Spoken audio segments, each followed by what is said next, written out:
Today's bloody cold, man. Last day in Kiev. I have a day to explore the city and see as much as I can.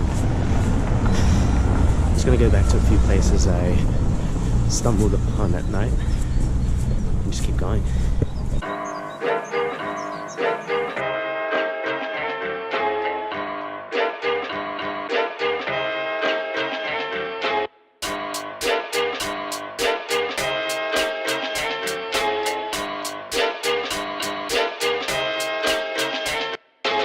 So I've inevitably been hustled. He's probably asking for it.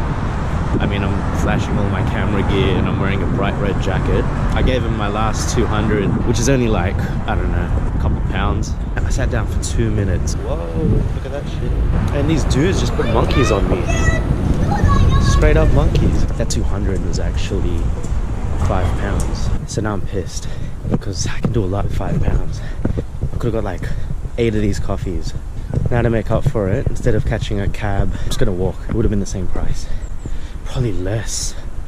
Oh, so stupid. What are the odds? Just bumped into one of the guys that was on the tour yesterday. Cool dude. His name's Daniel. I wasn't recording and I felt weird if I was gonna be like, record and like, hey, just keep talking. Because, you know, dude's just wandering around Kiev like me. He's accomplished a lot more than me though. I mean, I got hustled by monkeys. I mentioned some monastery on the way to the monument, so I might just do that. That'll kill a bit of time. I have another Instagram account called Pacedescape, and the meaning behind the name is how it sounds. So when I go traveling, I kind of don't really plan. I just go with it and take my time, and this is a perfect example of how I'm pacing it. I just, you know, people usually want to get to A to B as quick as possible. I walked an hour to get here. Well, I was walking somewhere else and then this came about. I think this will be really cool. I made it.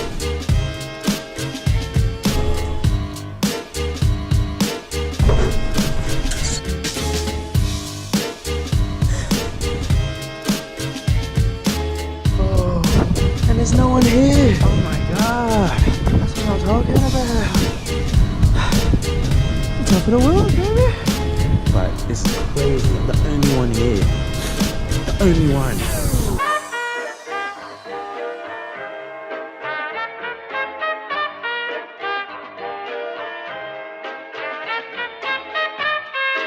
That's where we're going next.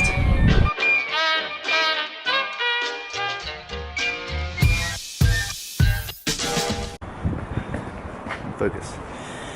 Daniel mentioned something about caves. I saw the sign, so I figured I'll check it out.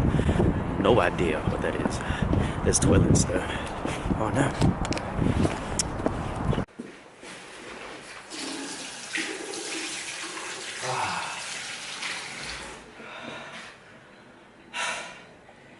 Oh, I feel warm again. So that was a bit of a fail. The cave sign just led me to an exit, and now I've left the monastery. So I guess that's over. I'm gonna go to the Motherland statue. Almost at the Motherland monument. And I don't even need to go to a museum. I wanted to see all this military shit, and it's just for free. Got a couple hours left in Kiev. I'm just gonna, this is it. This is the last thing I'm gonna look at, and then I'm done. Detour. I wanna see what this is. Come on, Google. No. What? Something about lawns? You know what? I think it just means don't go on the lawn.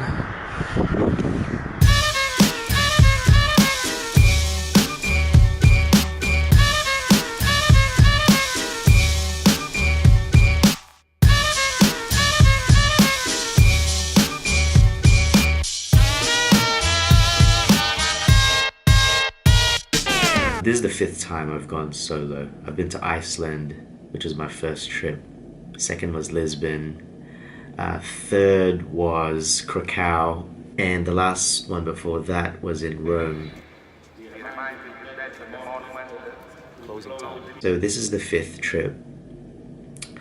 And I've always mentioned that all the trips I've gone solo have been my favorite. And I'm not sure if the factor of them being my favorite was because I was alone, or those places were just amazing. So it was a bit of deja vu was like almost you're about to perform. Like if I relate it back to my music time, like getting back up on stage, you have the jitters. And even the night before, and on the way to the airport, a lot of anxiety. And I know this because I feel the same way every time I did travel solo. I'd have those thoughts of, why am I doing this again? And why do I put myself in this position? And even getting here, it was still that, what am I actually doing here? I could have easily just done a trip with some friends. Was I just tricking myself to believing I actually had more fun solo? And the mind really plays tricks on you because you tend to forget sometimes. But I couldn't describe the exact feeling of why did I like traveling solo so much. I feel like there's a threshold of when I realize that, wow, I'm actually here. And I think for a brief moment when I was just in the car on the way to the reactor, and I was just thinking like, dude, I'm actually in Ukraine. Like, what the hell? I can't explain the feeling. I wish I could. But it's that feeling I get every time I travel alone, and I really feel exposed to all real emotions, good or bad. When I say that I enjoy solo travel so much, it's not in a sense that I'm overly happy. If anything, it's just the authenticity of owning your real emotions, no matter what they are. I think most solo travels I've done, I've had a range of different emotions, extreme sadness, extreme happiness, and everything in between. And I think I've come to that point again in this trip where I've just sort of realized, like, wow, look how far I've come. Been real bullshit. I'm gonna go home. Mission accomplished.